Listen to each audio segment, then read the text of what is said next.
Hello everyone and welcome back to the channel. So इस video में हम discuss करेंगे यूपीएससी सीएसई का मेंस का जीएस पेपर 1 का सिलेबस। सो ये सेकंड पार्ट है। इसके फर्स्ट पार्ट में हमने फर्स्ट 4 टॉपिक्स यानी art and culture, ancient history, medieval history और मॉडर्न हिस्ट्री कवर किया था। ये उसी पार्ट का कंटिन्यूएशन है, सेकेंड पार्ट है। इस वीडियो में हम डिस्कस करेंगे post independence India, world history, Indian society और world and Indian geography.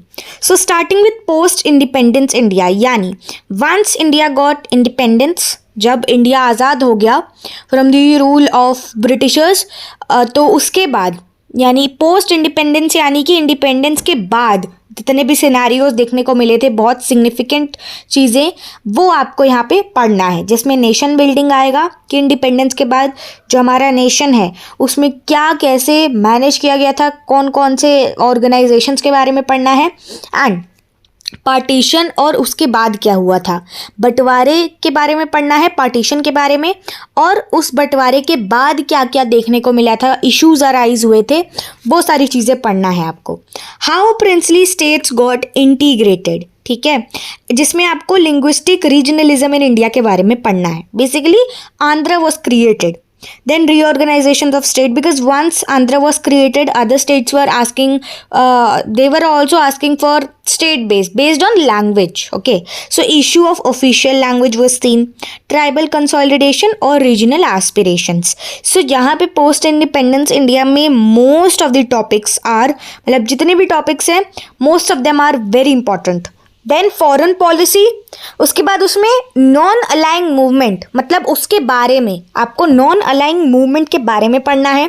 Panchsheel, wars with Pakistan and China, तो basically because those wars created lot of issues जो कि अभी के टाइम में भी देखने को मिलते हैं कभी कभी। सो उन चीज़ों के बारे में आपको वो चीज़ें कवर करनी है, ठीक है। And nuclear policy, how is India's nuclear policy working, ठीक है, ये कैसे वर्क कर रही है और उसके बेसिक्स और उसके बारे में। देन कम्स योर इकोनॉमी, जिसमें you have to study about plan development, how did it work उस टाइम पे, उसकी वर्किंग के बारे में, कैसे क्या होता था इसमें। Green revolution, operation floods and cooperative, then agrarian and land reforms, industrial reforms and LPG reforms. Basically here you will cover in LPG reforms, basically it stands for liberalization, privatization and globalization, तो इस बारे में आपको पढ़ना है। उसके बाद polity में you have to cover about era of one party dominance, which was all about INC, मतलब Indian National Congress, and how other parties also cropped up. Then emergence of opposition parties, emergency, crisis of democratic order, and rise of regional parties, how they grew, मतलब what was the reason and what was the cause that took a rise of those particular regional parties, and coalition era.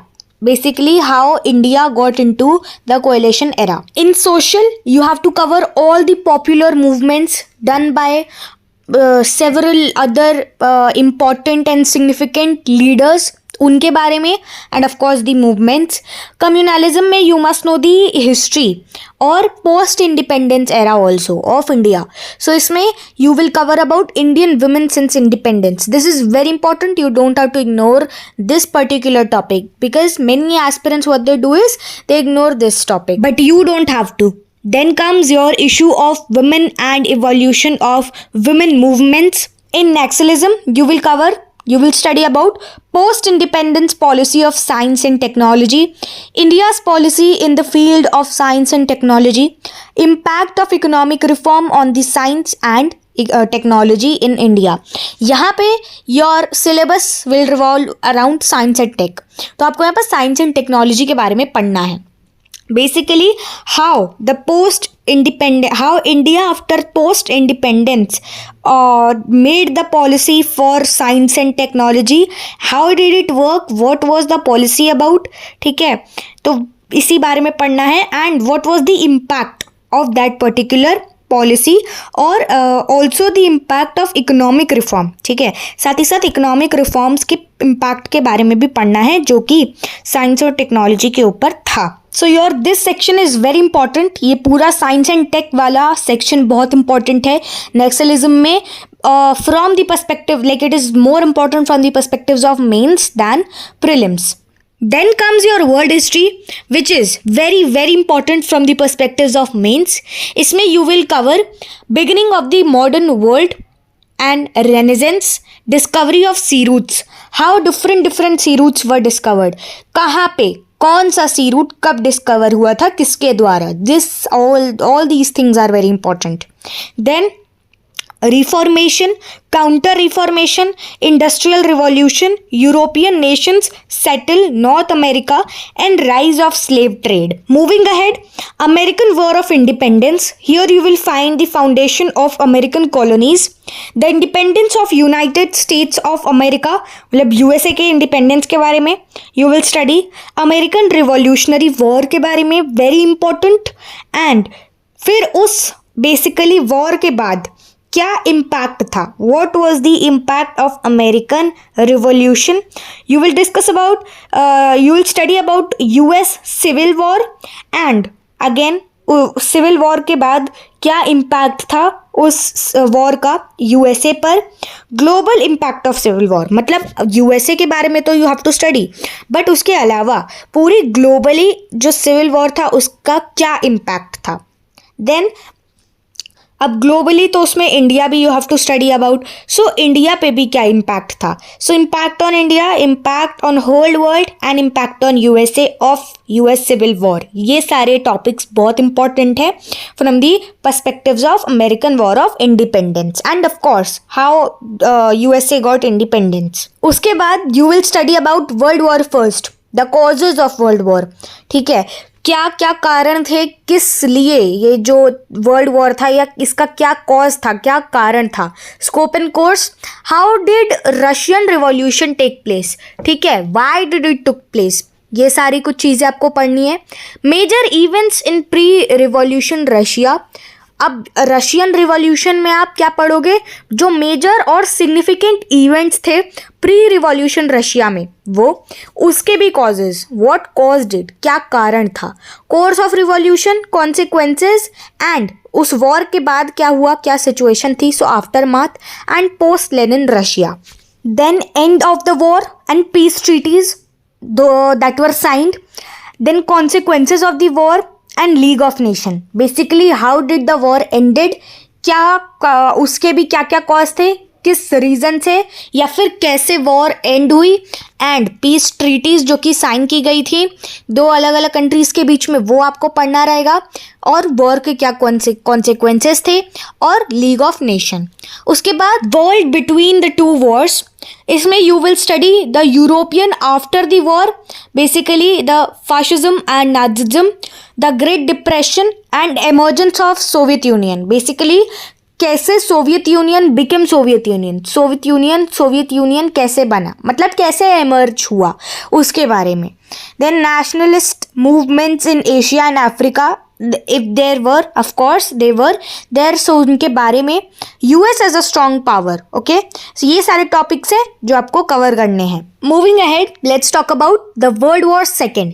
So fascist aggression and response of Western democracies, outbreak of the war, theaters of the war, US entry into the war, how did US emerged into the war, global nature of the war, the Holocaust, resistance movements and after effects of the war. ठीक है, क्या impact पड़ा world पे war के बाद और at the time of war. ये सारे topics in world war II you have to cover. Then the decolonization and also the withdrawal of national boundaries. Here you will study about Europe. How was Europe after world war II. ठीक है, world war II के बाद Europe के बारे में, जो Europe का उस टाइम जैसा भी हाल था उस बारे में आपको यहाँ पे पढ़ना है. About cold war, rise of Asia and Africa, how did Asia and Africa rose, developments in West Asia and North Africa, like this is important from the perspectives of international relations. Spread of communism, Korean War, Vietnam War, Cuban crisis and collapse of Soviet Union. How did it Soviet Union कैसे, जो ये term है Soviet union, ये हट गया. Concept types and social impact of political philosophies, जिसमें main 3 topics हैं, communism, capitalism and socialism. Moving ahead, Indian society, very important topic. So of course here you will cover salient features of Indian society, all the important and significant, बहुत ही ज़्यादा जो महत्वपूर्ण features हैं Indian society के वो, और diversity of India. So इसमें features of Indian society आते हैं. What are all the different features of Indian society, उनके बारे में. डाइवर्सिटी के बारे में आपको पढ़ना है, जिसमें टाइप्स किसके, कास्ट, लिंग्विस्टिक, सोशल और रिलीजियस, रेस, ट्राइब और ethnicity and culture as well. What are the challenges that are posed by diversity? ठीक है, ये बहुत इंपॉर्टेंट टॉपिक है, challenges posed by diversity. तो इस पे you have to pay special attention. Unity, pluralism, unity in diversity, and what are all the inequalities that are seen in India अभी nowadays, और मतलब अभी still in the present time क्या क्या inequality है जो कि इंडिया में still that is going on, उसके बारे में. And the exclusion, what is the family system, how it works, and examples of the above. मतलब ये जितने भी टॉपिक्स थे इनके एग्जाम्पल्स बहुत इंपॉर्टेंट हैं, तो वो भी आपको कवर करने हैं. The role of women and women's organisation, जहाँ पे आपको पढ़ना होगा women's organisation in Indian history और अलग अलग टाइप्स ऑफ वुमेन्स ऑर्गेनाइजेशन, कितने अलग अलग टाइप्स के थे उनके बारे में डिटेल में. What is the level of penetration in 19th century, all the social reform movements and early women's organisation, जहाँ पे आप पढ़ेंगे agrarian struggle and revolt and participation in freedom struggle. जो भी फेमस और इम्पॉर्टेंट बहुत ही ज़्यादा सिग्निफिकेंट पर्सनैलिटीज़ थे उस टाइम पे, जिन्होंने विमेन इसमें सोशल रिफॉर्म मूवमेंट्स में, फ्रीडम स्ट्रगल में पार्टिसिपेट किया था, उनके बारे में. उसके साथ ही साथ वुमेन्स ऑर्गेनाइजेशन एग्जाम्पल्स के साथ, उनके अलग अलग ऑर्गेनाइजेशंस और एग्जाम्पल्स के साथ. Problems faced by women's organisation is a larger vocal role possible and ways to achieve the same. And role of self help groups, मतलब यहाँ पे basically role of SHGs. SHGs basically stands for self help group. So what is the role of those groups? Microfinance institution. Population and associated issues. In this you will study the basic demography of India, population trends in India and their implications, causes and effects of overpopulation. And now this is important for both prelims and mains. Challenges of population explosion, changing age structure of Indian population, demographic dividend, it is bane or boon for India, population aging in India, India's population policy and initiatives. Poverty and developmental issues. Now this topic is related to developmental issues, so it is more important from the perspectives of mains examination.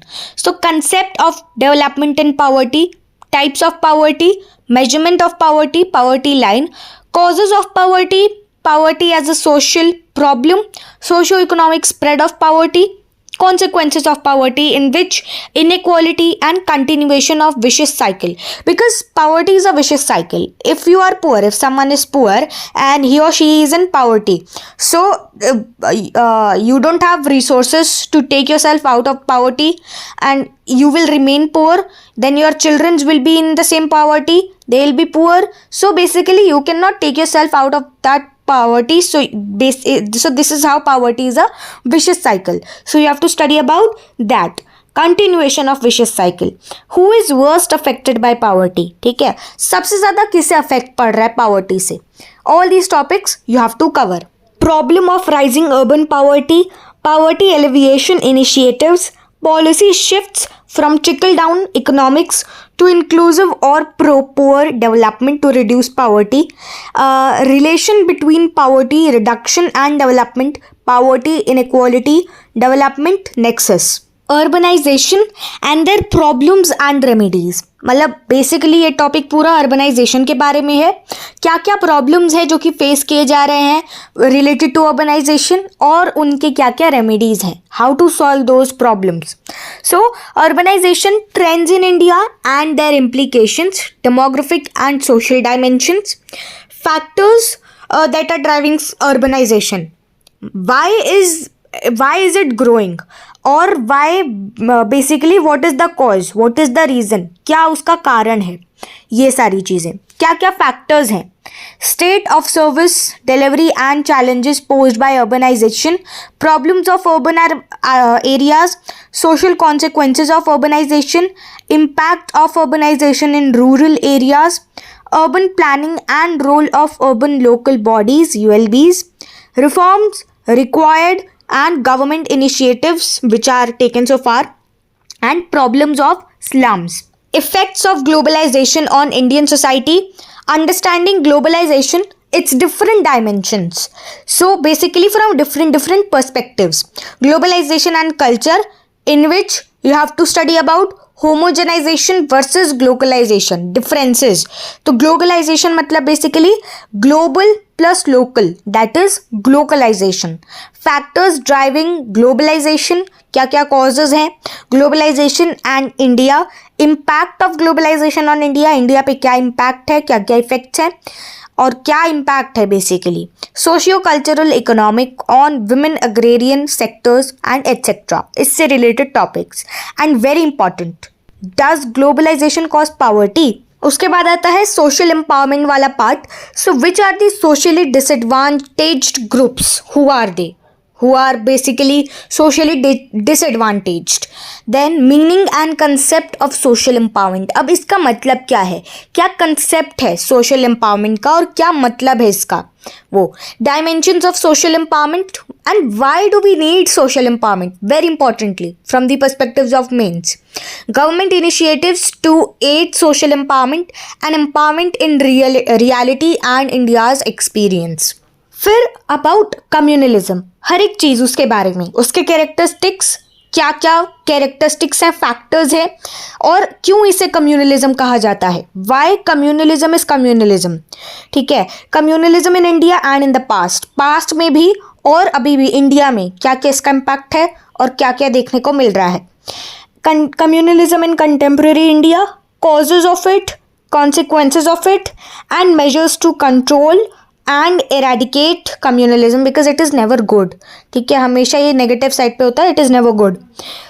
Secularism as an antidote to communalism, regionalism में concept of region and regionalism, different forms of regionalism, अलग अलग forms के बारे में, और India में क्या है वो, क्या इसके कॉजेज हैं, क्या कंसेप्ट है sons of soil, consequences of regionalism, federalism and regionalism, role of regional parties and क्या क्या मेजर्स हैं to contain regionalism in the international sphere. Moving ahead about secularism, concept of secularism, the general basic concept of it, and what is India's definition for secularism, Indian model of secularism in India, nature and practice of secularism in India, uniform civil code, challenges faced by secularism in India and measures to make India truly secular. Then comes your world and Indian geography. Very important topic from the perspectives of both prelims and mains. इसमें salient features of world physical geography, यानी बहुत ही ज़्यादा important और significant जो features हैं world की physical geography के बारे में, वो जिसमें आपका जियोमॉर्फोलॉजी आता है, जिसमें you will study about evolution and origin of earth का जो अंदर के जितने लेयर्स हैं उनके बारे में, इंटीरियर ऑफ अर्थ जिसमें आपका क्रस्ट, मेंटल कोर, इन सारे टॉपिक्स के बारे में, कैसे डिस्ट्रीब्यूशन हुआ है कॉन्टिनेंट और ओशन का, इस चीज़ के बारे में, plate tectonic theory, what it is all about, distribution of earthquakes and volcanoes, हम आगे अभी कवर करेंगे इनके बारे में भी, rocks and rock cycle, geomorphic processes in which both endogenic and exogenic, landforms and their evaluation, how they evaluated, and geological time scale as well. Geomorphology के बाद आता है ओशनोग्राफी, जिसमें हाइड्रोलॉजिकल साइकिल बहुत इंपॉर्टेंट है, sea floor spreading, ocean floor configuration, temperature and salinity of oceans, important चीज़ों के बारे में। मूवमेंट ऑफ ओशंस, कैसे मूवमेंट होता है, वेव्स, टाइड्स और करंट्स के बारे में आप पढ़ोगे इसमें।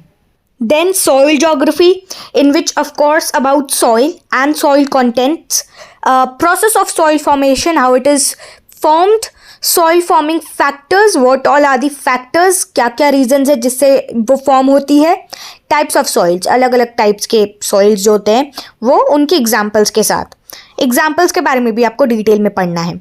सॉइल इरोजन और कंजर्वेशन, कैसे हम कंजर्व कर सकते हैं, because once soil erosion happens तो काफ़ी सारा जो सॉइल है दैट इज बेसिकली विंड्स के थ्रू और वाटर में बारिश वारिश के through it is wasted. So how we can conserve soil, very important.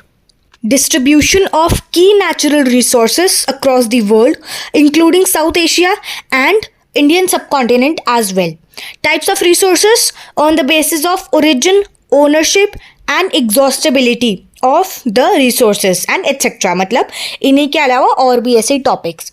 Land resources, land utilization, land use pattern, land degradation and conservation. How can we conserve the land? Then we have forest resources, types and distribution, in which you will study about grasslands and forest, cause of depletion and हम कैसे forest को बचा सकते हैं, how can we conserve forest. Water resources, marine fresh water, water scarcity and need for conservation, because water की जो need है वो बहुत ज़्यादा है और स्कार्सिटी मतलब कि वाटर का अमाउंट कम है compare to the population of the world. और वाटर वैसे तो बहुत है बट एडिबल वाटर या फिर water that is fit for human consumption, उसकी क्वांटिटी और उसका अमाउंट अर्थ पे बहुत कम है।